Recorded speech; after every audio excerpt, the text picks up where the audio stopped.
ભાવનગર શહેરના હાદાનગર મફતનગરમાં યુવાનને ઢોર માર મારવામાં આવ્યાની ઘટના સામે આવી છે. હાલ ઇજાગ્રસ્ત યુવાનને સારવાર અર્થે ભાવનગરની હોસ્પિટલ ખાતે ખસેડવામાં આવ્યો છે.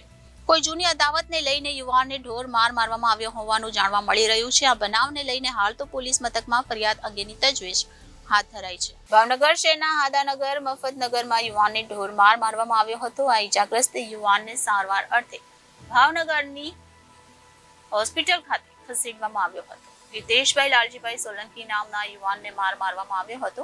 મુન્નાભાઈ રબારી સહિત બીજા અન્ય લોકો સાથે મળીને આ યુવાનને ઢોર માર મારવામાં આવ્યો હતો. કોઈ જૂની અદાવતને લઈને આ યુવાનને ઢોર માર મારવામાં આવ્યો હોવાનું હાલ જાણવા મળી રહ્યું છે. આ બનાવને લઈને પોલીસ મથકમાં ફરિયાદ અંગેની તજવીજ હાથ ધરવામાં આવી છે. રીટાબેન હિતેશભાઈ સોલંકી, ભાવનગર હાદાનગર મફતનગર. અમે સુરત જવા નીકળ્યા ઘરેથી મફતનગરમાંથી, તો હાદાનગરમાં પહોંચતા વેલનાથ ચોકે 5 જણાએ અમને ઘેરી લીધા ગાડી અમારી, અને મારા હસબન્ડને ધોકા અને પાઇપ વડે મારવા માંડ્યા. મને બી પાઇપ માર્યો પગમાં. મારા છોકરાને ફેંકી દીધો ગાડીમાંથી, અમારા ઠેલાને એવું ફેંકી દીધું, મોબાઈલ તોડી નાખ્યો, પૈસા લઈ લીધા, મને છેડતી કરી છે મારી ચૂંદડીને એવું કાઢી નાખ્યું, કપડાં ફાડી નાખ્યા મારા. કેટલા જણા હતા?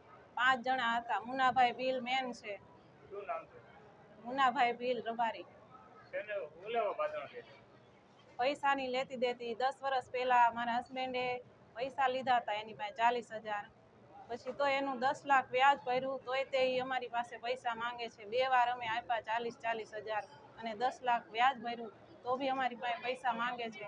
પૈસા ન આપ્યા તો અમને અત્યારે અમે જતા હતા તો માર્યા અમને. અત્યારે રસ્તામાં તઈને ગાડી રોકી લીધી, અમારી ગાડી તોડી નાખી, અને પાઇપને એટલું માર્યું, માથામાં માર્યું છે, પગ ભાંગી નાખ્યા, હાથ ભાંગી નાખ્યા છે.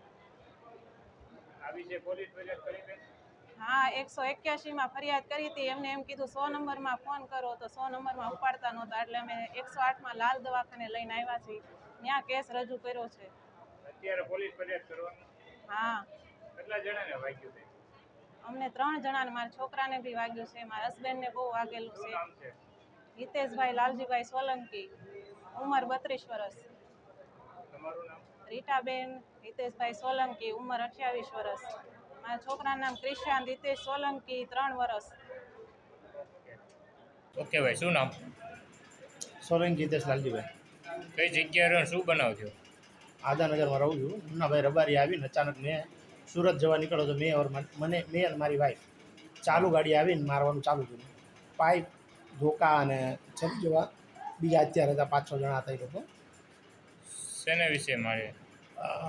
બહુ પહેલાં એની પાસે પૈસા લીધેલા હતા, એની મુદ્દલ ચૂકવી દીધેલી, વ્યાજે ચૂકવેલું, વ્યાજ ચડાવેલું મારા પર 10%નું વ્યાજ બાકી હતું. એવું કહે છે કે તારું વ્યાજ બાકી છે, જો આટલા તારા પૈસા મને દેવા જ પડશે. આની પહેલાં મને માર્યો હતો, આ બીજી વાર માર્યો. કેટલા પૈસા લીધા હતા, કેટલો વ્યાજ લીધા હતા? મેં એની પાસેથી 20,000 રૂપિયા લીધા હતા. એક 40,000 રૂપિયા મેં વ્યાજે આપ્યું. પછી એની મુદ્દલ મેં રિટર્ન કરી દીધેલી છે. પછી એને કે એના આ તે ફલાણું પેનલ્ટી સાથે ના બધું ચડાવીને હજુ લાખ રૂપિયા બીજા મારી પાસે માગે છે. ઓકે, આ વિશે પોલીસ ફરિયાદ કરવાની? હા. Bureau reporter Janadesh news, Bhavnagar.